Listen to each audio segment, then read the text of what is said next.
សួស្តីសូមស្វាគមន៍មកកាន់ពិភពមេឃដ៏ស្រស់ស្រាយនេះ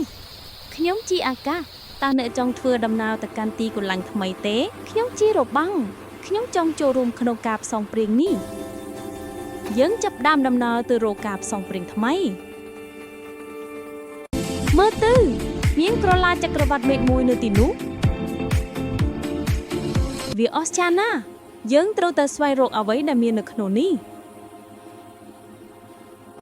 សូមស្វាគមន៍យើងបានរងចាំអ្នកពិភពមេឃនេះពោពេញដោយអត្ថកម្បាំងយើងត្រូវតែត្រៀមខ្លួនសម្រាប់ការផ្សងព្រេងទាំង3ដំណើរនេះនៅតែបន្តចូលតាមយើងទៅ